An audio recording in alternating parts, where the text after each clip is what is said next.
Okay. So where would you like to start? Do you have questions or would you like to hear kind of my impressions? No, I guess I'd like to get your impressions and then we can talk through it, I guess. Okay. So looking at all of the videos, my first impression with your horse is that he is trying his best. I wouldn't, from my perspective, say that you have any behavioral issues at all. What's looking like a behavioral issue is really his physical struggle to do what you're asking him to do. He's not set up physically, and that's why, like, the running out and the running to the corner is, and in the canter where he's a little bit reactive, Mhm. that has more to do with how he's organizing his body. And when he drags you to the gate, it's him sort of saying, I can't cope anymore. Okay.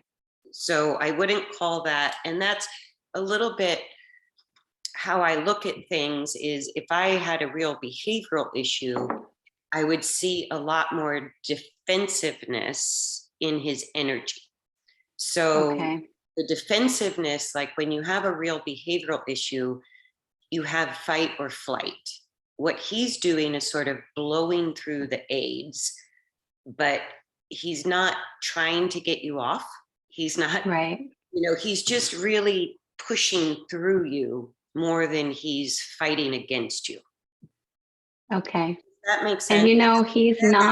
he's not malicious or mean, so it makes sense. And I can go over the medical stuff, everything I've done with him. I don't know what else to do, Yeah. you know. The problem, like working with your vet on, different lameness issues, especially navicular, that's important to Mhm. maintain. But what I'm seeing physically in the rides is he's moving most of the time with his spine, with his back. The thoracolumbar spine is the part we sit on, basically from the base of the neck to the croup is where I do most of the work. Because what he's doing right now is in pretty much all of his riding, he's pushing his spine downward. So Okay. what happens when it's called longitudinal extension. So extension and flexion are just generic terms that describe a joint where the bones are either moving closer together, that's flexion, and extension is where the bones are moving farther apart. So when we talk about the spine, especially where we sit, longitudinal extension means the bottom of the spine is coming further apart. And longitudinal flexion means the bottom of the spine is coming closer together. So longitudinal extension, flexion is another way to say lifting the back. Mhm. Okay, so, and that's what we're Well, looking for to build power, because when the spine flexes, there's an upward force through the back. It elongates the neck and sends the pole forward and up, and the pelvis rotates so that the hind legs come closer to the center of the body. So the pelvis rotates forward, the back comes up, the neck elongates, and then the whole body lifts. It also puts all four legs into a better geometric pattern of movement. So the use of the spine dictates how the hind legs can engage or disengage, the use of the neck, and how the forces are managed through all four legs. Are you following me? yes. Okay. So his main issue is that he's working with the spine pushing down, which has the reverse effect of disengaging the pelvis, disengaging the hindquarter, making the hind legs more often behind the center of the body rather than under the center of the body. And then his neck is a reflection of that. I really liked the video where it was the day everything kind of went to shit with the trainer.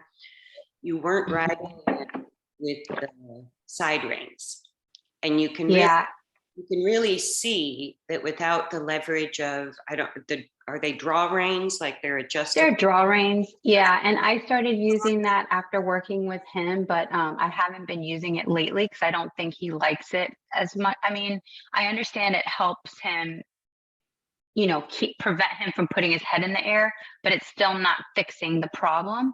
Bingo. Um, Because it's yeah. not, you can leverage the neck, but until you address the function of the back, what he was Mhm. doing with the draw reins on was so interesting because his pattern was very different moving in the draw reins than it was moving without.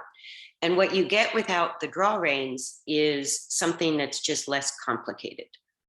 With the draw reins, you can add sort of layers of compensation over the root issue. So his root issue is that he's moving more often with his spine pushing down, which is disengaging his pelvis, putting his legs more behind him than underneath him. And there's a slight asymmetry left to right, but I think that's less of your problem. Um, So and he did have, I will say, because he does have a little bit of mechanical lameness because he had an OCD that they didn't find until he was 8 years old. So he had hock surgery on the hind right. He also broke that splint bone. So he kind of always has moved funny on that hind right. I suspect because for years he had to compensate from having that OCD. yes. Um, So the first video I watched was the ride on 1212. And what was interesting was everything you described on the phone was opposite in that ride. So what the draw reins were doing was allowing him to sort of leverage or lean on the draw reins and actually reverse the pattern where he was pushing up against your left seat bone. So he was lame on the left front with the draw reins, which is what I expected. But he wasn't like the pelvis. Normally, with the pattern you're describing, he would be pushing up more on your right side, contracting the mhm. right back muscles. And what he was doing in the video was sort of pushing you up slightly on the left and not very much. So the walk, we can look at the walk because there were a few moments in the walk where you got the change that I would look for. It was with the draw reins, but I can show you the change in his neck. When you change when you get him out of extension, which is the spine pushing down, because I use these terms a lot, so I just want to make Sure. clear on them. So when I refer to extension, I'm usually talking about the spine pushing down right underneath where we sit. And when we talk about flexion, it's the opposite direction. It's the spine coming up, pushing upward Okay. in the back. And then the problem he has left to right, there's two factors to what I would call internal straightness. One is what we would think of just a proper alignment of the neck to the back and a straight line of force, which you do very well. But the other is less understood, and it's a rolling effect. It's actually a twisting, like in us, it's this twisting motion. So if you change that to horizontal in a horse, it feels like a rolling motion side to side. So Okay. with an OCD issue that was, not discovered for a while, if he was protecting and not able to comfortably use the right hind leg, it would cause him to rotate the spine so that the right hip would become a little higher and he would contract the back muscles on the right side because the bones of the spine are rotating too far left. And so what we feel as a rider is a heavy right rein. We feel maybe a little bit of him sitting us over to the left. He might be stiffer going to the right and fall in more going to the left. And the concussion of not like with that little bit of a twist, it's hard for him to control his own body weight from falling forward to the front legs.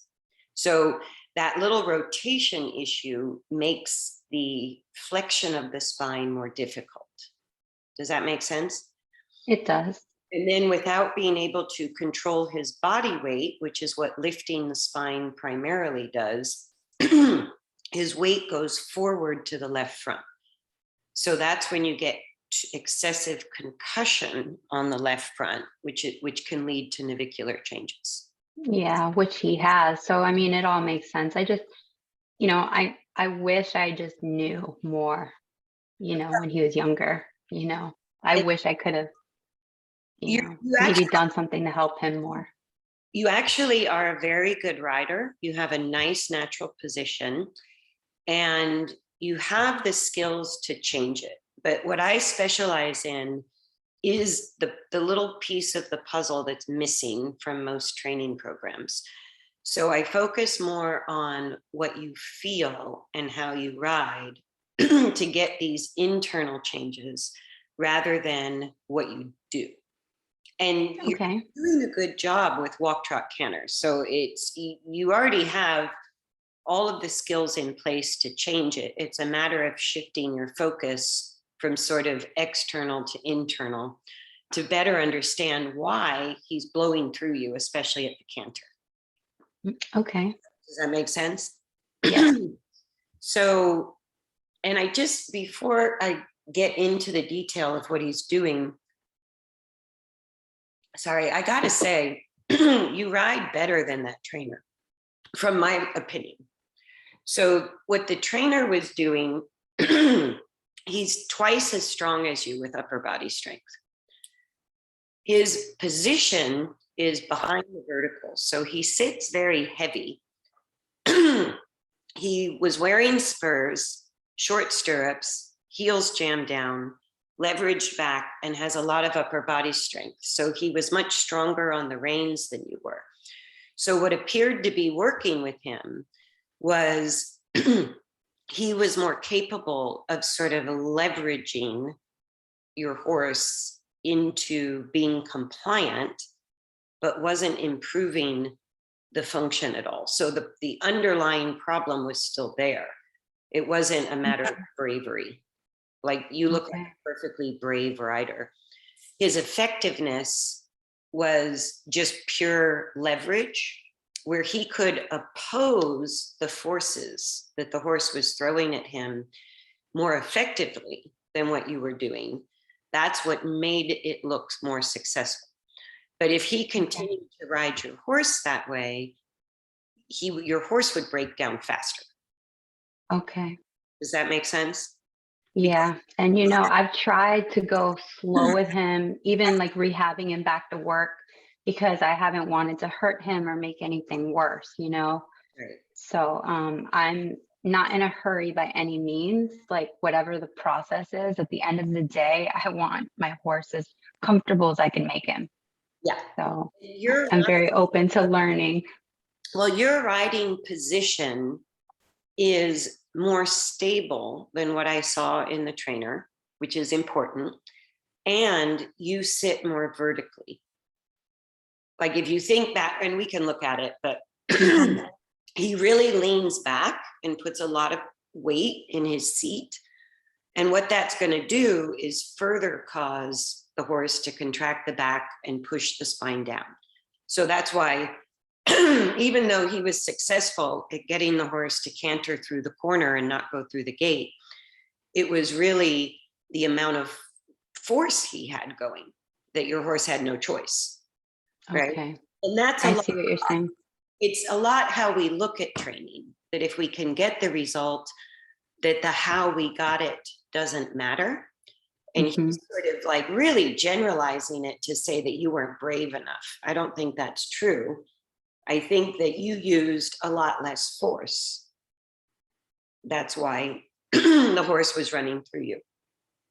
Okay. I appreciate that, because I have my days where I feel like I'm so in over my head, and then I have other days where he's fantastic. I rode him yesterday and he was fantastic.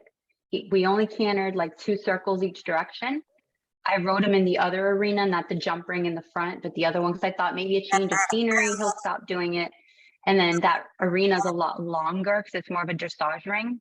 So I cantered him in the center of that arena, so not near either one of the ends. And he cantered 2 circles around nicely. He struggled. He for sure was weak doing it, but we did 2 circles each direction. He was quiet, and then I let him be done because I'm like, he was just so good with everything I asked him to do. Yes, he So respond better to that. And you're riding now without the draw reins? without the draw reins. However, I did use a neck stretcher like the bungees because I feel like he resents those a little less. And I keep it pretty loose, but I find if I right now ride him with nothing, he just throws his head right in the air and then it becomes kind of a battle. And I don't know how to put him together well enough. And maybe it's a pain response. So the neck stretcher at least helps me Right. prevent that behavior from happening, but it's not pulling him in. Right. And there's an alternative way to get there, because the head going up, if you're just in a snaffle with reins, the head and neck position actually is a direct reflection of how he's using the back. So as you're learning about the more subtle changes that are happening under the saddle, the freedom to use his neck the way he wants actually will guide you into making the changes in his back. And it's healthier, believe it or not, if his back is pushing down, it's actually a healthier use that his head is in the air. That's a more natural, congruent use of both the neck to the back relationship. And it's important we get him out of that. But just leveraging the neck back, whether it's gentle leverage, whether even if in a snaffle with reins, what the trainer was doing was basically controlling the neck from going up. So you can do it with devices or you can do it with your arms. It doesn't matter, but it doesn't change the back. Yeah. Just leveraging the neck doesn't change the back. So learning how, and then what's happening, the canter is actually really ideal for your horse. But what's happening in the canter is in the walk and the trot, his spine is pushing down, so his pelvis is pushing backwards, so he's disengaged. When you go into canter, it's the only gait in which both hind legs swing forward at the same time. And so there's a natural forward rotation of the pelvis when you canter, even in a bad canter. Okay. So his blow-ups and taking you to the gate were because his back was down, his pelvis backwards, his hind legs behind him, walk and trot. And then suddenly when you ask for canter, it forces this reversal of the pelvis, which is going to pull on the back muscles. And he's like, could be having little muscle spasms. It's just really uncomfortable. So that's why he's more reactive at the canter. But the canter is going to help you. The canter is going to help you. And like you said, by sort of taking some steps back from the video I saw with the trainer, he's already working with you a little bit better. Yeah, he is. I think because I had a trainer before this one, because I only worked with him a couple weeks, maybe 3 weeks. And the trainer before that, I worked with her for maybe 6 to 8 weeks. She was more dressage, but she mostly just cranked his head in and, and he doesn't go like that. He's more of a hunter. He's very long, and she did a ton of lateral work with him. And I understand she was trying to supple him and whatnot, but he started doing this like chomping where he would just chomp and chomp and chomp. And I could just tell that he was irritated and not liking his work. So I stopped working with her when I just saw those changes in my horse. And I'm like, he's not liking this program. Then I started working with the other guy because he's more, he does more hunters and jumpers. And, I thought he would be a better fit. But in a way, you're right. Like what you're encountering is what we all encounter. And where dressage sort of has the idea of changing the movement and gymnasticizing the horse, it's a whole lot of front end leverage that doesn't always match the back and the use of the hindquarter. So the idea in dressage is that you're sort of resisting the horse falling forward, but what it turns into is pulling the horse backwards. And then you get the busy mouth. It's uncomfortable because it's not an organic development through the back and the hindquarter. And what jump riders do very well is let the head and neck sort of be where it wants to be, right? Yeah, it's a more natural position for the horse, I feel like. That's what they do well. What they do badly is they just push a horse to go faster, no matter how they go faster. Yeah. And to get over the jump, no matter how they get over the jump. Yes. So both of them, like the reason I specialize in what I specialize in is because I go, neither one is really serving the horse. Yes. Both have some good ideas and both kind of go sideways at certain points. So starting with your horse, let me share the screen. I have the videos pulled up. Okay. Um, And the good thing is I record all my rides, so I could like take clips even, so I'm not sending you whole videos like in the future. yeah. Or I guess you tell me what your preference is. I get to the short clips a little bit faster, and I really only need to see a few minutes. Okay. So I'm not sure which one to start. Actually, let's start with the one you did here. Okay, so I made. And honestly, I'm not that great with the draw reins. So I do notice in my video, like sometimes my rein went slack. Like I really struggle with them. So it's probably better that I don't ride with them anyways. Well, what's working against you with the draw reins? Let me see. I tried to make some notes of the times. So I'm looking at.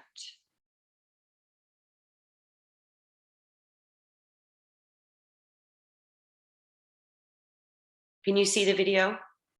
I can. Okay. So in the draw reins, right around here, this is what, when you look at the pelvis, do you see how he's putting you slightly over to the right? Yes. And let me just tell you, this body worker that I use always tells me that his right hip is more forward than the left one. That's so when she adjusts him, she brings them more in balance, but he always ends up with his right hip more forward than the left one. That's exactly what I saw. And so she may fix him in a static therapy, but what's happening is as soon as he's moving, it's back again. So the work that I can show you how to do is like slow motion body work. And if you have a good body worker to work with, that's fantastic because they will really help you stay on track. Okay. So I just want to catch this part as you're walking away.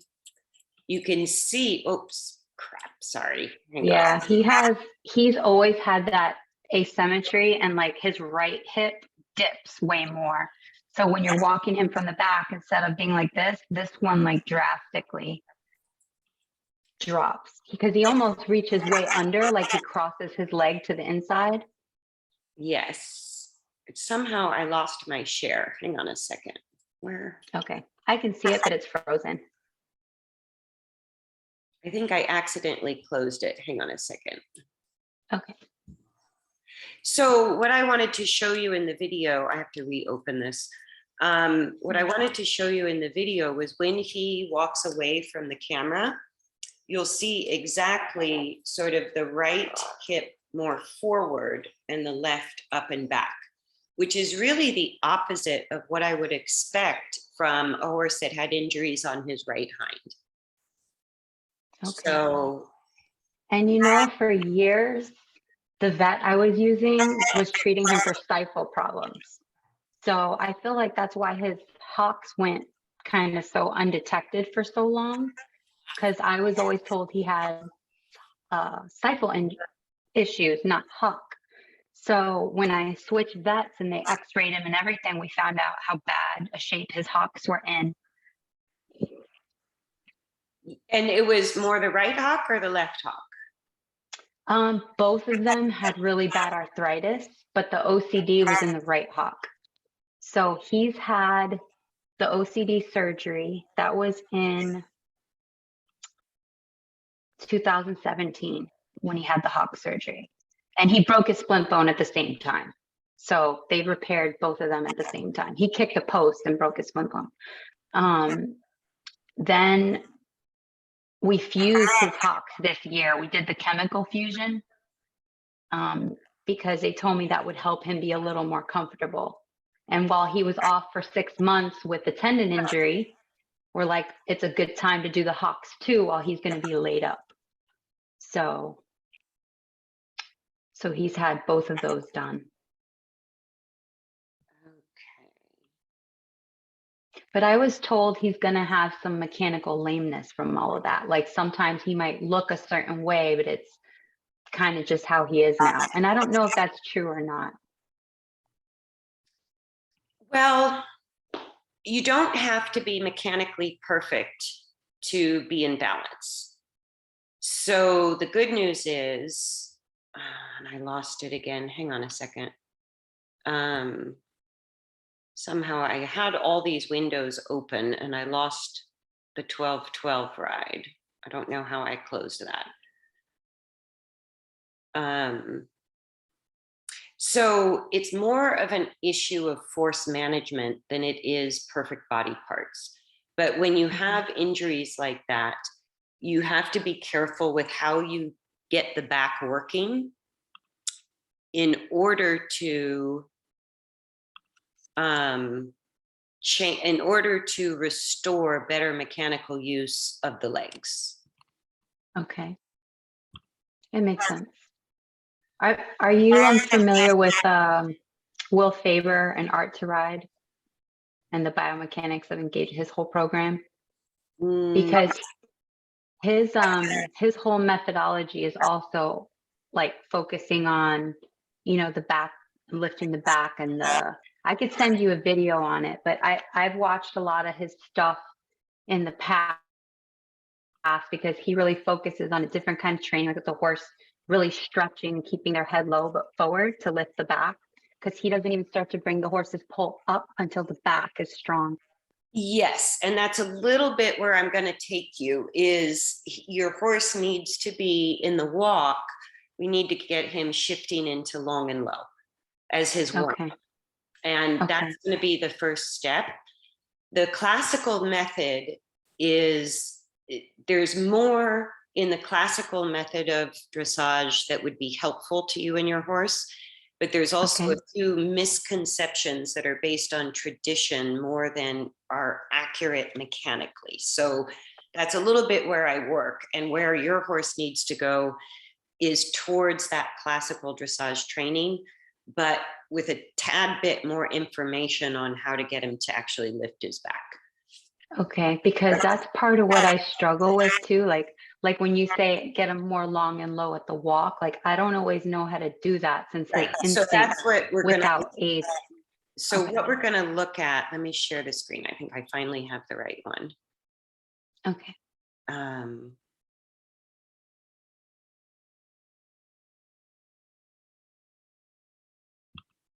This one, okay. Okay, can you see that? Yes. Okay, enlarge it. And then I was looking for where you were walking away. So right here, oops, a little bit farther back.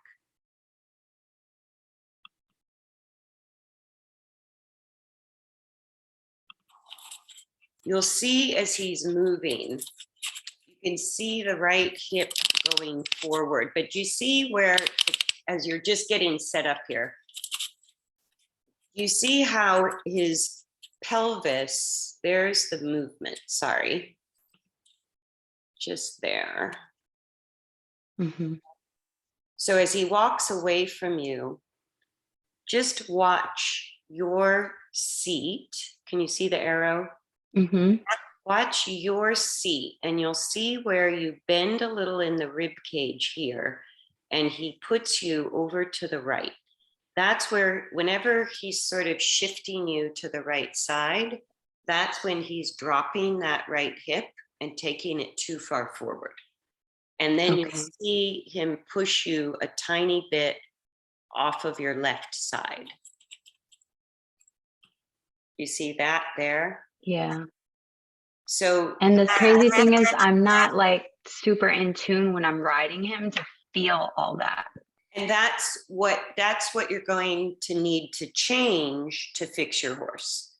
Because the way we use our body, like right here, where, and he did this was his pattern in the entire ride with the draw reins, which surprised me because I expected him to be rotated the other way. Okay. Okay, so with the draw reins, I think what he's doing, it was really leaning on the left side, leveraging his body on the left side, and then, or it's because when you sent me the video with the trainer on the day everything went wrong, he was basically doing the opposite without the draw reins. So I'm not quite sure which pattern is predominant, but as a rider, the way we correct the twisting action of the horse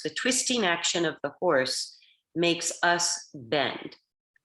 So if you just pay attention to both sides of your rib cage and you keep lateral bending out of your spine, what you'll feel is sometimes you're going to have more body weight on your left seat bone or your right seat bone.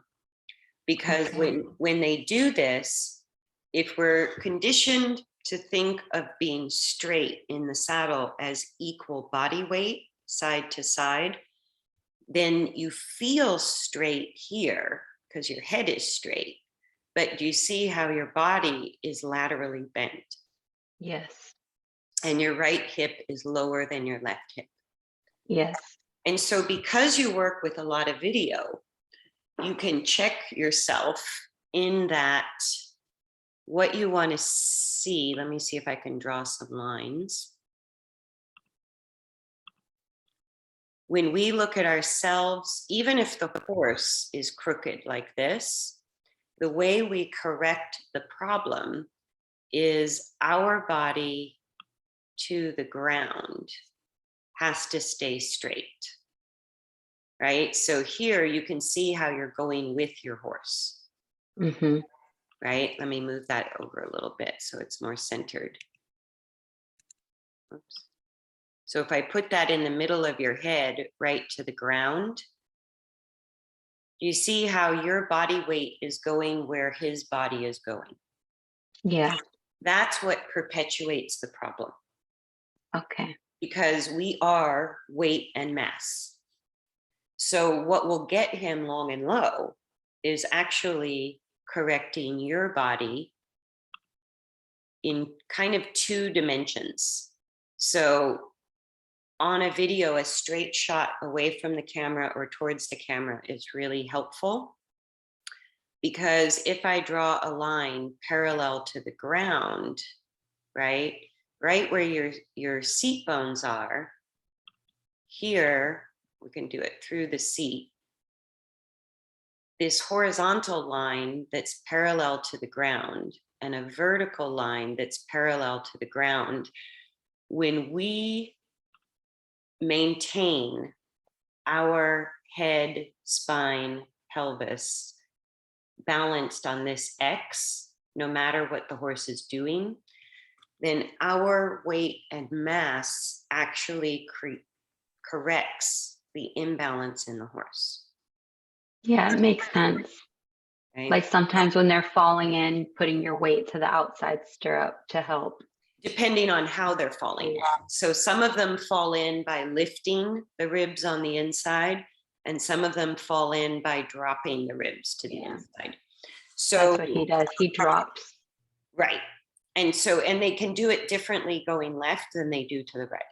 So it's a little bit of a wild card, but if you start to feel the saddle kind of gives us the most information left to right, and also sort of our vertical balance. Now you have, as I play this video, you have really good balance. Let me take these lines out of here. you have very good vertical balance. So I just need to maybe like So- laterally be more straight. yes, laterally, you're kind of going with him, which is what's perpetuating the problem. Vertically, from a side view, do you see how you're almost in a standing position? You could have a little bit less pressure in your legs and come a tiny bit more forward on your seat bones, and that would just take the pressure off of his back. So Okay. when he's moving, like even with the draw reins, and this is another thing I wanted to show you, is when, like even in the draw reins, this neck use right here, where he's sort of elevating the pole, but he's shortening the neck, that always reflects that the back is going down underneath us. Okay. This is a mild version because of the draw reins, and the head up in the air is the extreme version. But both versions are telling you that his back is still primarily pushing down. And then the rotation issue is separate. You can think of that as a different issue altogether. Right? Okay. And so one is keeping your own two seat bones level to each other. His back is going to tilt left and right. But what we do to correct it is we shift our body weight to resist one seat bone getting higher or lower than the other. So you take an internal perspective of going, where are my seat bones over the ground, rather than where are my seat bones over the horse. So And if he's bringing me this way with my body, I should almost be leaning against it to keep it from going like this. not really leaning, because you don't want to be unstable. It's an invisible weight shift. Okay. Nobody can see you do it. But when you Okay. look at yourself on the camera, what you see is, even though his body is doing this, your body is not. Okay. So when you feel a force against one seat bone, like when they shift laterally out of balance, we're going to get an upward force more on one seat bone, and the other seat bone will fall towards gravity. So we can use invisible muscle use to lift one seat bone, or we can use invisible weight distribution to resist the upward force and just pin our seat bones down. So that's actually how you correct the spinal functions in the back, left to right, Okay. is you resist being moved with your seat bones. And that's what stabilizes the rotation function in the horse. Now, the other issue, that's just the left to right. The front back issue, where he's pushing his back down, the neck always comes up. So anytime you see, like, let me go back just a tiny bit. Here, this is an extreme version of the back going down. Yeah. And you can see the hind legs are sort of way behind the body. That's a backwards rotation of the pelvis. The neck shortening and the pole pushing towards you. So the head is coming up and back towards you, and the neck muscles are shortening and tightening. This is a really extreme version, and it's instinctual. It's always coupled with a blow up because it's the instinctual use of the body.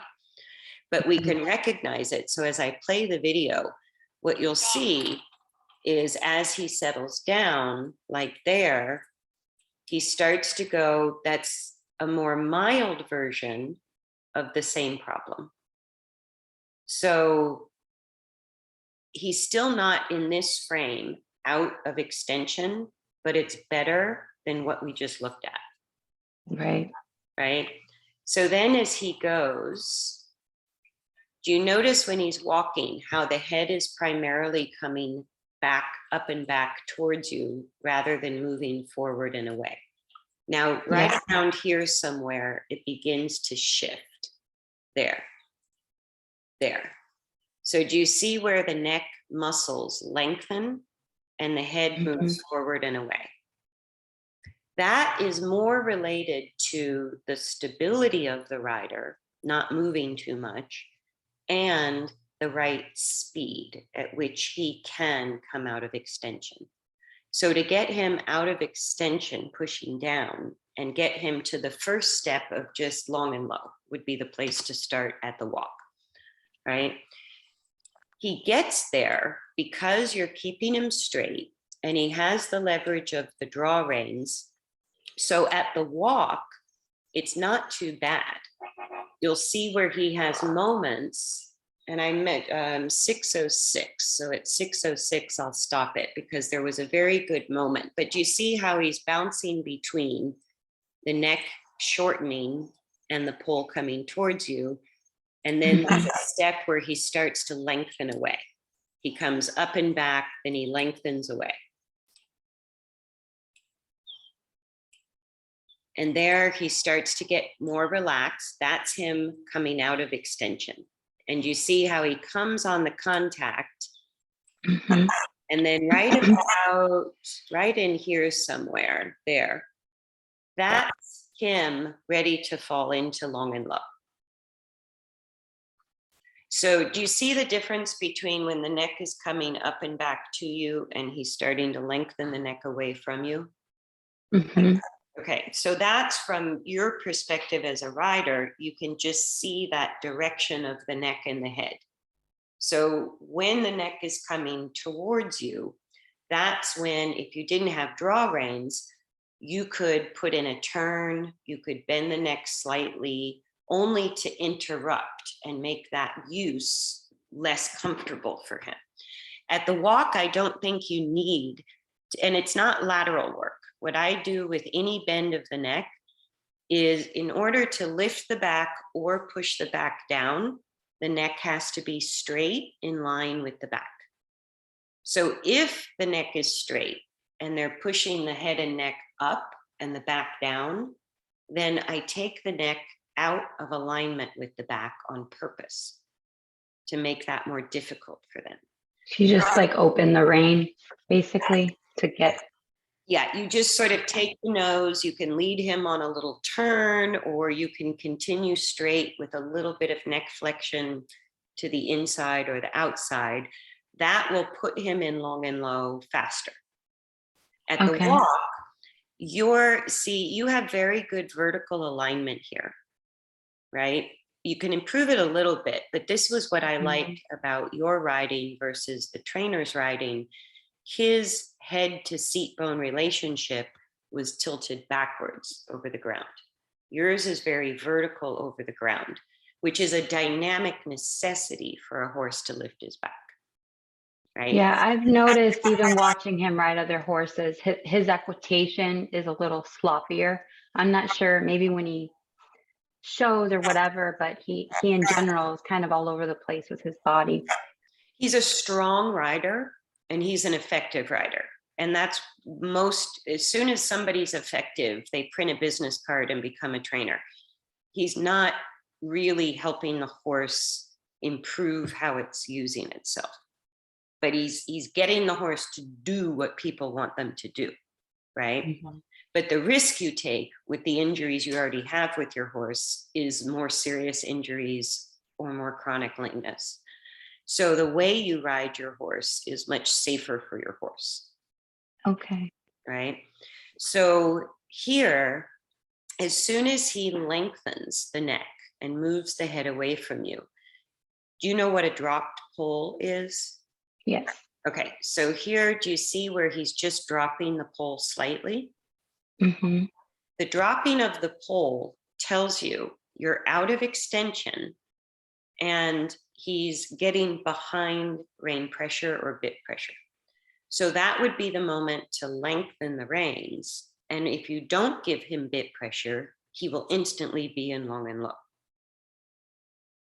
Does that make sense? Yes. Okay. So that at the walk, I think that would be the warm up I would look for, because your warm up is pretty good. And the only thing you would need to do if you don't have the draw reins is you can pay attention to your lateral balance, right, to help with it. And you kind of, it looks like you start off the ride when he's sort of hitchy, that you let Yes. him pick his speed. Like you're not really pushing him for forward just yet. And Yeah, he almost always starts off hitchy and then he works out of it. I yeah, don't know if there's something I can do over time to improve that, what you but if need I, to do in order to improve it, like if you look at him move, the hitchiness you can see is a lot of rolling of the pelvis side to side and the lack of engagement because his back is down.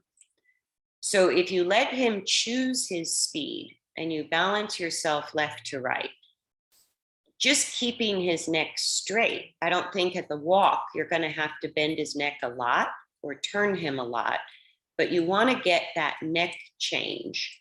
And then if he drops the pole, let him have a longer rein and just fall into long and low. Long and low is not balance, and it isn't really a precursor to engagement unless you're fighting extension, which is what you're doing. okay, I'm Right? going to send you the video of my ride from yesterday because he was a lot more round coming into the bit. And whenever we would walk, like after we trotted, I mean, he would just practically put his nose into the ground. Like he was so low and stretching like on his own. And I held it on the buckle and just let him walk like that for our breaks. And the only reason long and low is important in building his frame, so to speak, properly, he's been chronically disengaged. He's been in extension as a habit in the trot and the canter. So in the walk, whether it's, and you're going to play with trot, you're going to play with canter. But in the walk, I think is where you're going to get the biggest changes initially, because it's easier for him to be in long and low at the walk. That's where it's easiest for him. So the purpose of long and low in the walk is it puts him on the forehand, but more importantly, it allows the tightness, which is keeping him locked in a disengaged state with his pelvis.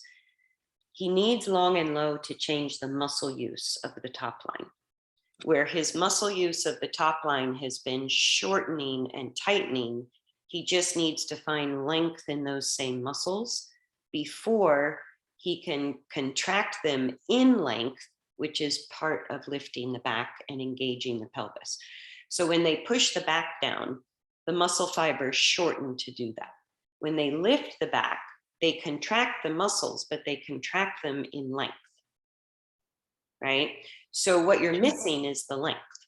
It's very hard for a horse to go from a shortening contraction to a lengthening contraction. That's it's a very uncomfortable change of muscle use. So the step in between is you get out of extension, you see the neck lengthen. And if you let them stay in long and low at his own chosen speed, he will change all of that muscle contraction from the tail head to the pole. That's the only benefit of being in long and low, right? So in long and low, he can change the rotation of the pelvis and the muscle use that's kind of habitually getting him to go back into extension. So in the walk, you have the most amount of lengthening of the neck, but he struggles. He actually does better in the walk after you trot and after you canter. And that's what you're feeling as a warm-up. So what I would be careful of is when you're asking him for more speed, like trying to get him to move out to get engagement, it's putting him back in extension. So even if he's pokey and slow, what you're feeling is the instability of his back and his hindquarter. You're feeling the lack of pushing power because of the weakness in the hindquarter. But if he's in long and low at his speed of choice, you're changing the muscle use of the top line, and he's going to start gently engaging the hind legs, engaging the hindquarter as best he can. Okay. Okay. So it's more important to get long and low and stability versus trying to get him forward. Yes. And the theory in Okay. dressage and jumping is forward faster equals better. Like that's the theory. I've always been told that he's pokey and falling apart because he's not forward and using himself properly. Right, which is not untrue entirely, but he's pokey and falling apart because of the chronic back pushing down, not because of the speed. And when you push him to go faster, it doesn't change that. So do you think what it's doing is actually making him push his back down more when you add speed? So adding speed, if it gets them out of extension, then yes, it's useful. In his case, it's creating a deeper downward force in the back. So adding speed for him is not helpful, not at this point. Okay. It would be eventually. But here, as you start to sort of drive with your seat a little bit and you start pushing with your legs more, he quits having the length of his neck. Right. Okay. So, and then as you go to trot, he gets more into extension. Right. So there you can see he's a little off on his left front, but he's trying. And the more you see how the more speed you ask for, the higher the neck goes. Mm-hmm. Right. And and there's some benefit to it, like getting him just to sort of stay straight. Again, he's going in and out of extension at the trot. But the more you push for speed, the higher his neck goes, which tells you the lower his back is pushing, the more his back is pushing down. So I would play with walk trot transitions. Like when you get him long and low at the walk, then I would start slowly increasing the speed towards trot. But as soon as that neck starts shortening, I would back off. So do you think that hitchiness, because he kind of always starts like that with that front left, is there anything, do you think I need to address with that? Or do you think that's going to slowly get better as he's using his body better? So the more often he's shortening his neck, pushing his back down, the worse it gets. The more you change how he's using his back, the better it will get. But that has nothing to do with the speed or the gait that you're in. Okay. Does that make sense? Yesterday he was barely hitchy when he started, which we had a nice slow warm up. Yeah. But I noticed sometimes that hitchiness is worse than others. So I don't know if like he's in more pain one day to the other, or. The hitchiness you're feeling is the muscular tightness that's protecting his pattern that's not good. Okay. Yeah, right. You can see him just how he's bracing. Right. So by the end of this video, it's about a 30-minute video. And by the end of the video, he's still showing the same lameness on the left front. So it didn't improve. What you did didn't change the pattern of movement. You made some good improvements. Like, do you see after that trot? But when you go from walk quickly into trot, he always answers your request by pushing the back down and lifting the neck like that. Yeah. You see that?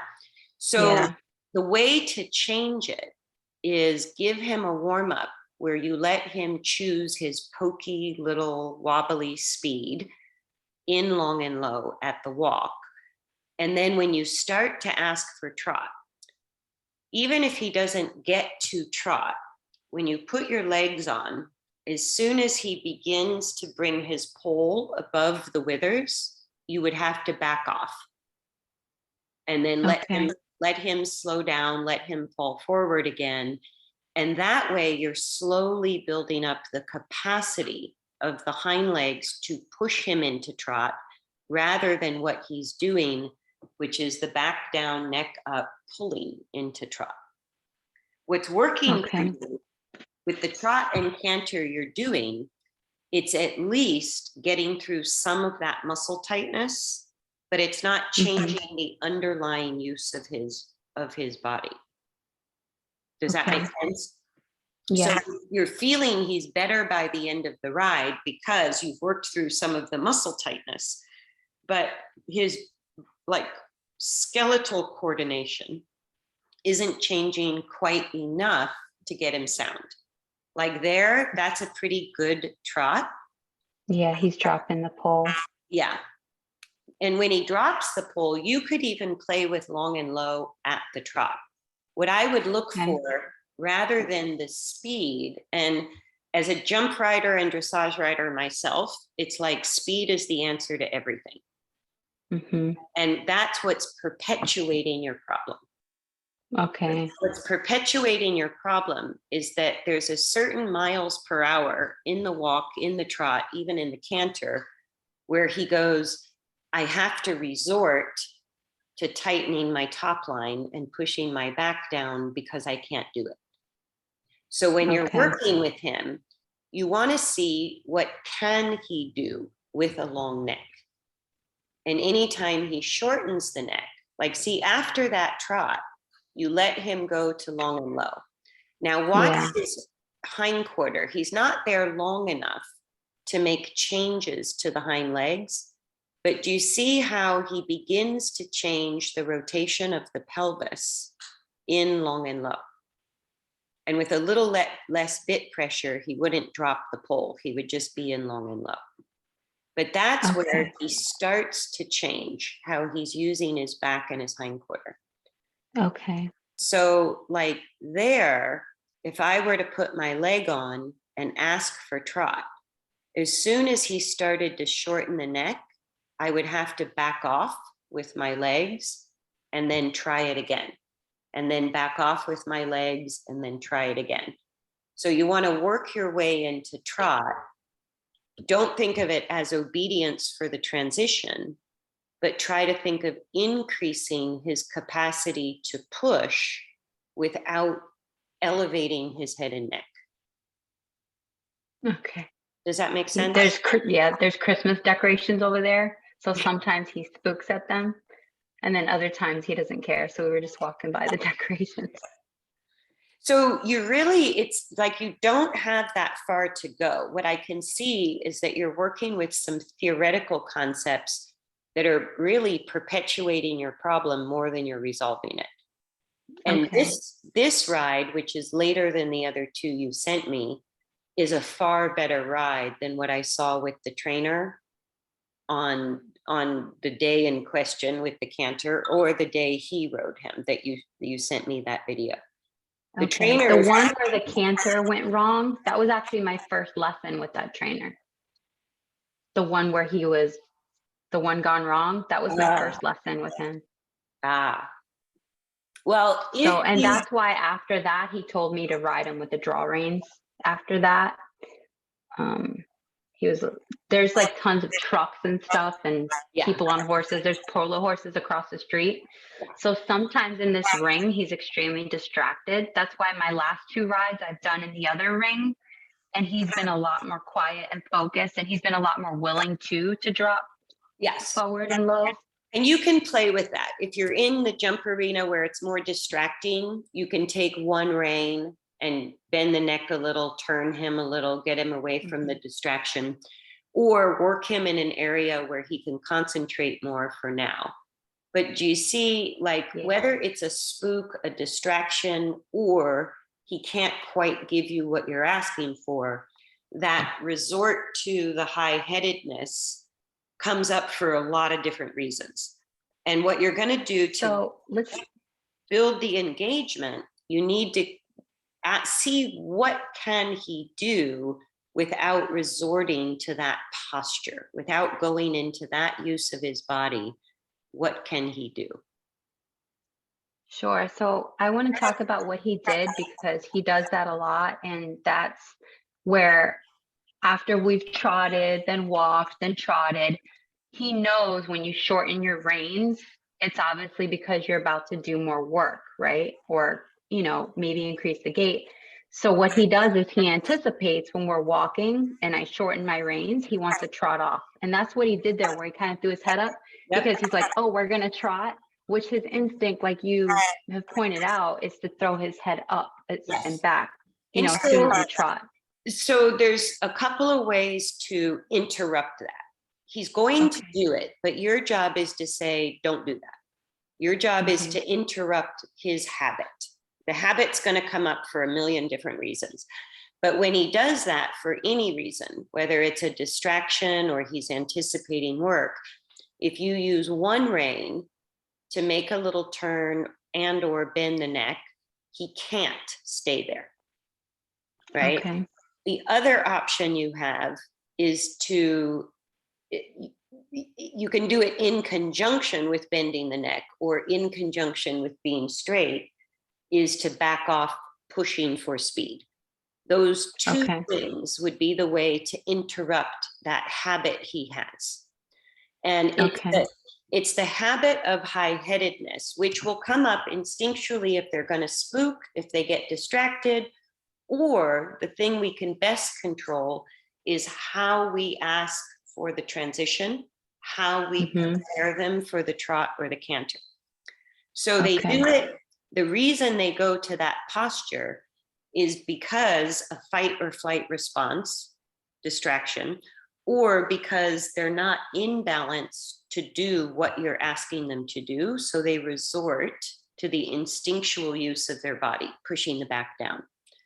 So that's where you can turn, you can bend the neck, you can let him choose his own speed, you can push a little, or you could slow down a little, and you could explore, how can I help you keep your neck long as we make our way into trot? Yeah, so here he's practically begging me to let him stretch down. Yes, and that's so when I feel that I need to I should elongate my reins and let him stretch. Absolutely. Okay. That will, because he also, I'm sorry, go ahead. I was just going to say, anytime you let him fall into long and low, you're beginning to reverse the physical part of his body that perpetuates the extension. Does that make sense? He's got to make some physical changes to be able to lift his back. So now when he canters like this, you know, unless I really have a good amount of contact and I'm holding him, he will go around like this. Yes. So should I be letting him do this if that's where he's comfortable? Or should I be really trying to get him lower? No, what I would do at the canter, you don't want long and low at the canter. It's not safe. Okay. So at the canter, because he gets a little lively, I wouldn't push him to hold the canter. I would play more with the question of how much canter can you give me from the transition? And if he only gives you a few strides, then let him relax at the walk, long and low, for a few strides, go back to trot, go back to canter. So so do more transitions. More transitions and less of asking him to hold any particular gait. When you go to canter, because he gets strong, I think the canter is helpful to changing the use of his hindquarter. But if you make him hold it, it could kind of have the reverse effect. The opposite. Too stressful. So just a few strides and then stop. Yeah, and when you ask for canter and you're in canter, keep an inside bend of the neck for now, just so he can't get his neck straight enough to go upside down. Okay. And when you do that, he won't be able to hold the canter for very long. So I would ask for the transition, keep an inside bend of the neck with one rein so that you're safe, and it prevents him from getting into too much extension. So that way you get the benefit of the swing of the hindquarter, but you avoid the back dropping down. Right? Okay. See, he did it again there where I just shortened my reins and he wanted to trot off. So there I actually backed him up a little bit to try to discourage him from doing that. Yeah. But I don't know if that's the right or wrong thing to do. You could use a backup, or you could use a little tight turn on, like what you want to think of is, because he's so prone to extension and he's anticipating, even when you shorten your reins, have more, like be conscious of not keeping your reins equal. Keep a little more pressure on one rein versus the other. And when you don't have your reins equal, if you have more pressure on one than the other, and maybe a slight bend of the neck, he can't put his back down as easily. It's much harder. Okay. If he gets rambunctious and the head goes really high, then bend the neck more. If he's just a little bit high, bend the neck less. But anytime you take one rein and you bend the neck a little bit, it's going to discourage him from putting his back down. Okay. Now, he's going to break gait a lot when you do that. So I would allow him to break gait and just think, okay, now I'm going to repeat. Right? Okay. So don't worry if he doesn't hold the trot, if he doesn't hold the canter. You can, at this point, I would go all the way back to walk, let him fall into long and low, even if it's only for a few strides, and then repeat the trot transition or repeat the canter transition. Okay. And anytime his head goes high, you think of taking the neck to the inside. And as soon as you take the bend, which is going to prevent extension, he's also going to tell you, well, then I can't maintain gait. Yeah, And this so, is where he's just dragging me to the gate. And this and is I tried. He's struggling enough. This is not disobedience. This is him telling you, I can't do it. I can't do it. It's not comfortable. And so if you get that much resistance, it's because in this whole ride, it was a slow buildup of pushing his back down, disengaging. Then in the canter, it's suddenly pulling on the back muscles, asking him to engage. So the only way he can do it is by getting excited, but he doesn't have enough control over his own body at canter that you can have steering. So he just blows through you. It's a lack of control over his body. It's not personal, and it's not disobedience. It's just him telling you, I can't do that. I'm fighting. So I want to stop. I can't do it. I can't make the turn. And you handle this much better in this video than the way the trainer got it to happen didn't change his use at all. It actually sort of just leveraged that jacked up energy into obedience, but didn't help him figure out how to canter better.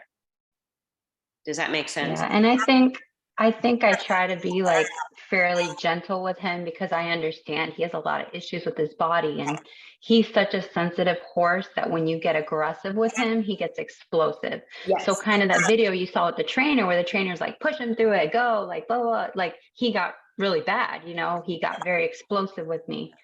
So and the trainer was telling you, learn how to handle that. Yeah. That's what he was doing. And I go, even if I can handle it as a trainer, I went through that phase myself, it doesn't help the horse. So I go, any horse that's getting that jacked up and explosive is screaming at us that something is wrong, because he's not a defensive horse. He's not a horse that's unwilling to work with you. He's doing the best he can. Yeah. This is him uncomfortable on the left front leg, not comfortable with engagement, being an extension too much. And even after the canter, he feels better to you at this point in the ride because his muscles are more supple, but you can see that front left lameness is still there. Yeah, it didn't get better, right? That's why I don't know if there's still something medically I can do for him, but I can tell you within the last 3 months, he's had OSPOS as well as that coffin joint injected. And then he gets Adequan every week now. I just started that. And, so from a medical perspective, I don't know what else I could do to make that comfortable. And then he's got a pad. No, there's nothing else you can do. He's not in pain, which is where we need Okay. the vet. So the vet is for pain mitigation and injury management. But Okay, so you don't think this hitchiness, you don't think it's pain, more as weakness and not using his body right? it's a mechanical lameness, but not to the point of a painful lameness. So Okay. what he's showing you at the canter when he's dragging you to the corner is that that mechanical discomfort is escalating towards pain. That's why he's fighting you, right? Okay. So anytime he fights you like that, with your very willing, cooperative horse, otherwise, that's his way of communicating to you. It's becoming painful. So Okay. pushing him through it, to me, It's serves not the right answer. it just Okay. doesn't serve any purpose. I go, even if I Okay. can do it, it doesn't make it right. Well, that's good to know because, like I said, I was getting advice to just push him through it, push him through it. That's how he's going to stop. Like if you keep letting him do that to you, he's going to keep doing it to you. No, that's going to Um, give you more vet bills and a horse that gets laid up. That is all that's going to give you. It makes okay. people feel better because they want to control the horse. But if you really look at this, your horse is communicating to you, I'm getting from the level of discomfort pushing into pain. That's why he's fighting you.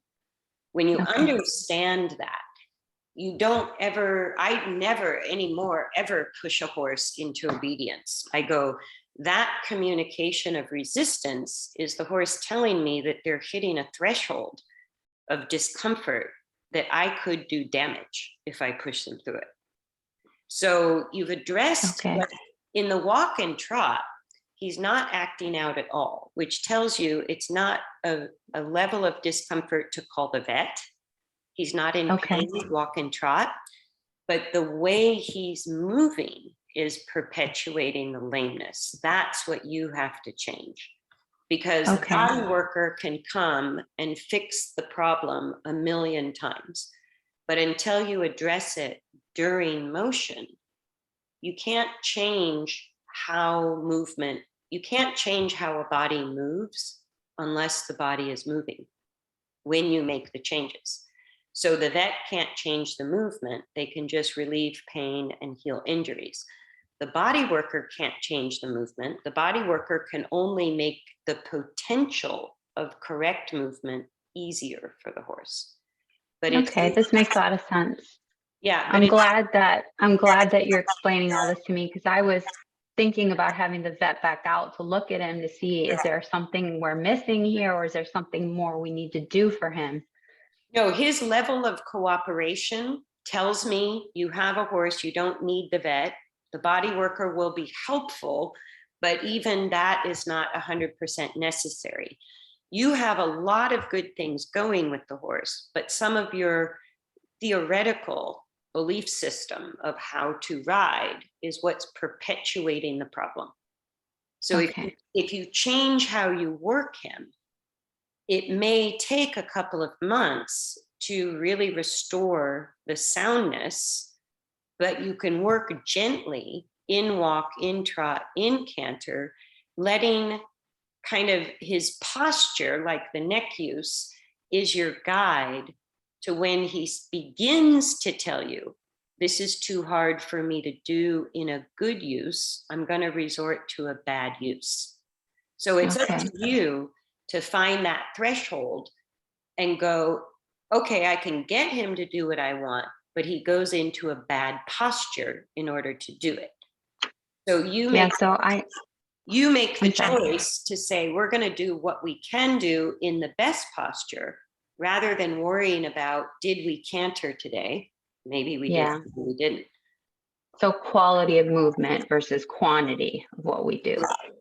Because the way you heal lameness is not what you do, but how you do it.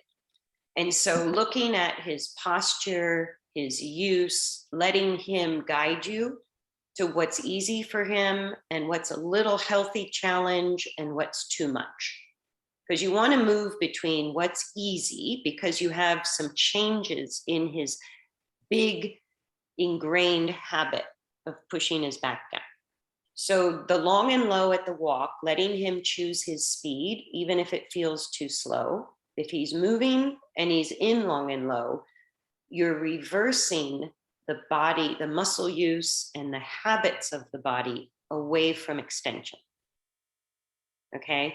Then when you trot or canter, if he resorts to high-headedness, you'll have to play with a little bit of neck bend. If you can get him to walk and trot in long and low, you're going to really help. And in the canter, I would play with the canter gently through transitions with an inside bend of the neck and not making him hold the canter. Okay. Now let me ask a question. How do you feel about the Pessoa riding system, like lunging? Because I know that you can set it where it helps encourage him to move long and low.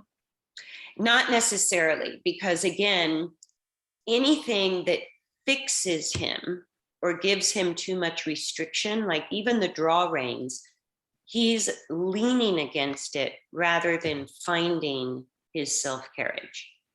Okay. So anything that leverages a frame, you want to move away from. Okay, so even the neck stretcher that I use? Yes, you want to know, like when you leave the neck alone and you don't try to build a frame from the neck to the back, the use of the neck tells you as a direct reflection what's going on in the hindquarter and the back. You need that. Okay, so let me ask a question then, because when I don't use them, I feel like it's such a fight to get him long and low. So what are things I can do if he's really resisting it, if I don't have a device? How can I encourage him to go long and low if he keeps fighting me? One rein. One rein. So anytime he's high-headed, you're going to work on one rein instead of two. Okay. So as soon as he's high-headed, two reins furthers the problem. That's why the Pessoa system furthers the problem. That's why the draw reins further the problem. And so anytime he goes high-headed, you want to miss on purpose. You want to take the neck out of alignment with the back. That's how you get out of it. And that may result with a little tight turn, a circle, a S pattern, a figure eight, doesn't matter. But whenever you use one rein while he's high-headed, you make the back going down mechanically impossible for him. Okay. So you hold it, you'll feel him struggle and fight you to get his head up. And it may put you on a little turn, doesn't matter. You just need the bend of the neck until you feel him pull that one rein downward. And then you let go. And should I be using leg with that also to encourage the bend? No, right now I would sort of back off with the legs. I would stabilize your seat and play with, because of the chronic disengagement of the hindquarter, he's going to have to go really slow at his own speed to reverse that. Okay. So letting him choose his speed will actually move things along faster, even though he's going to feel too slow. Okay, yeah, because his preferred gait is the crawl. And that's where he needs to start, because what's happening is he's being pushed faster than he can manage. And so the more he's pushed to go forward, the more he resorts to pushing his back down or leaning on his left front leg. Okay. So speed is not his friend. And that is a huge, it's a big ideal in dressage and jumping, that the faster you go, the better they move. It's everything I've been told, that I'll never get him to progress if I don't get him forward. Right. But that's actually what's perpetuating the lameness, is he's going faster than he can get his legs right. He's going faster than he can organize his back. So his desire to go slow is not disobedience, it's comfort. He's seeking comfort. So him going slow is where he can begin to use himself more correctly. Okay. So this all is completely new, Yes. like way of thinking. Yes. Because I've been told the complete opposite, but it makes sense as we talk through it. But I do have a question though. What about the days? Because this happens a lot, especially with him having time off with, lameness or different things. What about when he is super fresh and it's like almost dangerous to just keep him at the walk because he feels like explosive with energy, like fresh? If he's What had do you recommend I do on those days? time off and he comes out fresh, or if he gets fresh while you're riding, I would just put him on a regular lunge line. If you use it with the snaffle, run the lunge line through the bit under the chin, not over Okay. the head. Oh, really? I always do over the head. So under the chin is better? Yeah, because if you do it over the head and he pulls, you're putting a twist in the pull, which will go all the way back to his hindquarter. So Okay. it becomes a rotation problem if you put it over his pull. So if Okay. you lunge him, do it in just the halter with the lunge line underneath. Or if you do it in the snaffle, run the lunge line from the inside under the chin, snap it on the outside. And Okay. you could just, again, play with transitions on the lunge line. If he wants to go fast, allow it. When he wants to break, allow it.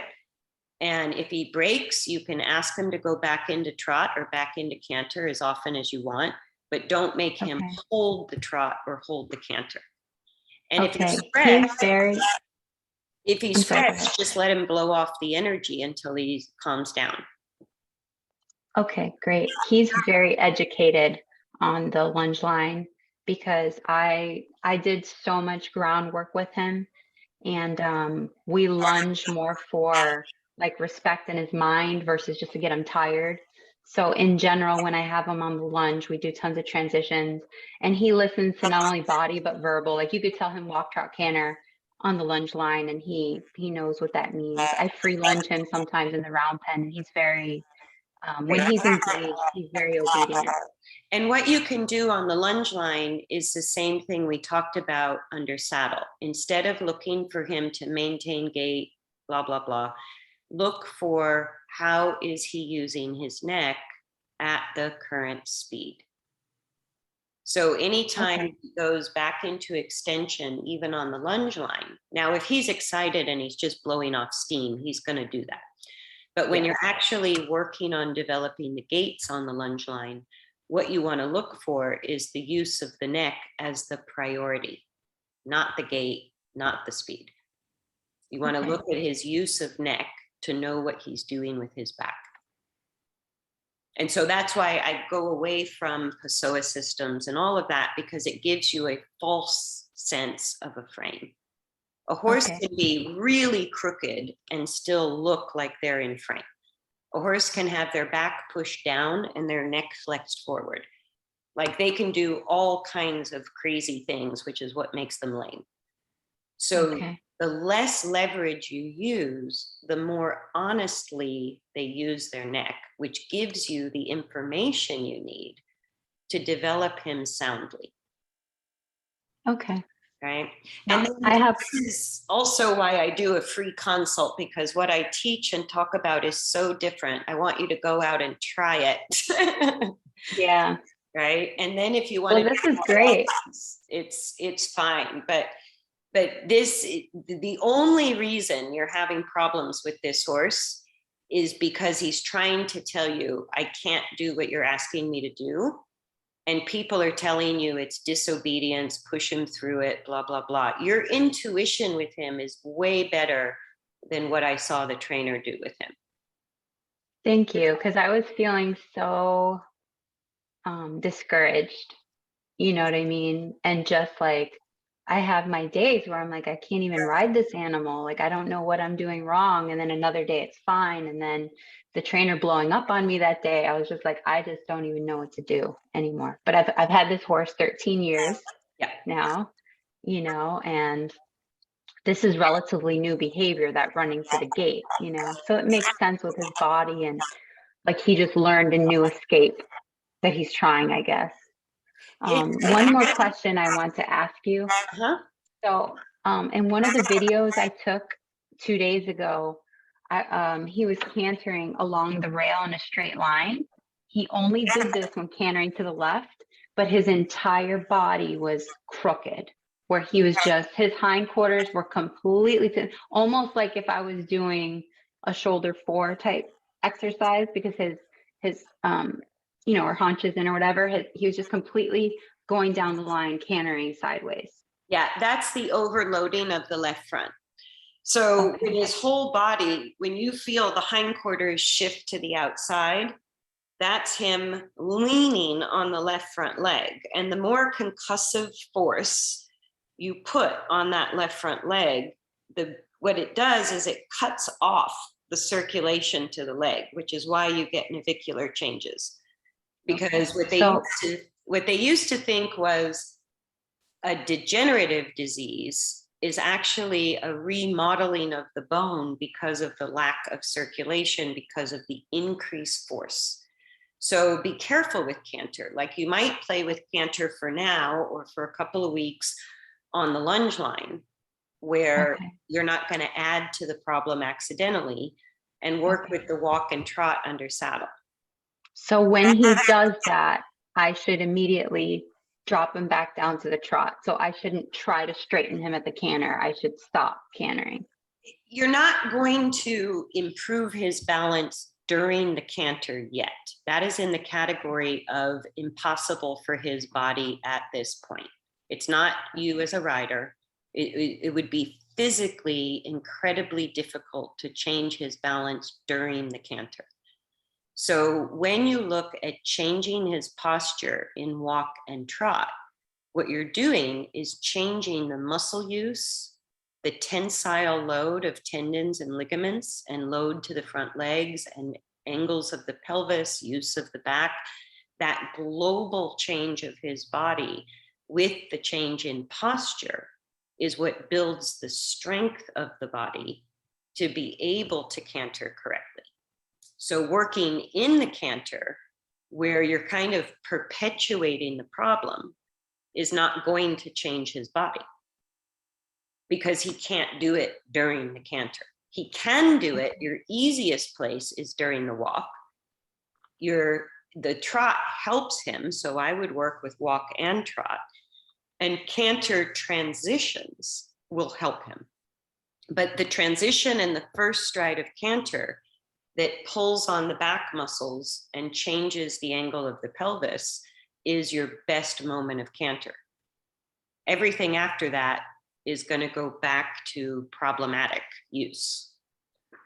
So I would repeat canter transitions, but I wouldn't make him hold it. And I would not expect to fix his balance during a canter, because there's too much force and there's too strong of a habit of misuse. Okay, so we just need to spend a little more time. Every time you add speed, you're just increasing velocity to what is already there. Okay. So everything's always more difficult. Yeah, so you have to change how he's using himself. That's what changes the muscles. That's what changes the lameness. It doesn't matter if you do it walk, trot, canter with transitions or at any speed. That has nothing to do with it. It's all about looking at his posture and encouraging the right posture for now, which is getting him right now. If he's been chronically high-headed, you need a counterbalance of chronically low-headed before you find the middle. So all you're doing at this point is creating a counterbalance of use for his body. But that will start to restore the soundness and build his strength so that he can balance better in the trot and in the canter. But it's kind of like us going to the gym. It doesn't happen overnight. You have to be really careful how he uses his body, and you can't make him do it by leveraging the neck. That just it just doesn't work. You'll see people do that endlessly, and it doesn't create any changes in the back. Okay. Yeah, this has been it's been very illuminating, because I feel like I knew what we've been doing just isn't working. And I didn't necessarily understand why it wasn't working or where I was going wrong. I just knew all these things we were doing with all these different trainers, like it's just not working. Right. And So, so what I tell people to do is put what I said to the test. It's going to feel a little worse before it feels better because you're going to allow him to fall apart. You're going to look for the truth of this lameness issue, right? And then from there, you're going to build up the better use of the body as much as he can do in any given ride. Right. And so he's the one that's going to have to kind of guide you on how fast he can make changes. It's not the worst case I've ever seen. And you, as a rider, the only thing for you to address with your balance at this point is watching your seat bones left to right. Okay. That's important for being able to keep him in long and low and help him use his hindquarter. But you have a naturally soft, stable, vertical position when you're not trying to push him to do something. Okay. Right. Well, I will definitely work on that. And the good thing is, like I said, I'm not in a rush at all with this horse. Like my end goal is to get him comfortable, you know, and whatever he can do is a bonus. Yeah. If he can just be comfortable, I will be happy. So the first changes you should notice in him when you play with this is that he quits getting so distracted and so wound up, and he starts to just be softer, more focused in work. The movement's going to feel terrible to you at first, but just kind of gently work with it. Okay. And you'll have a happier horse immediately.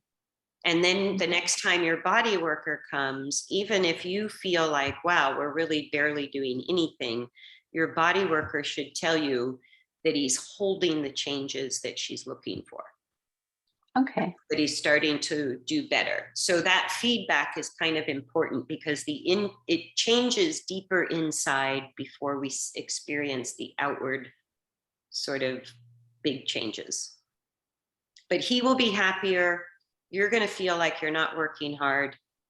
And then your body worker should confirm some positive changes for his body.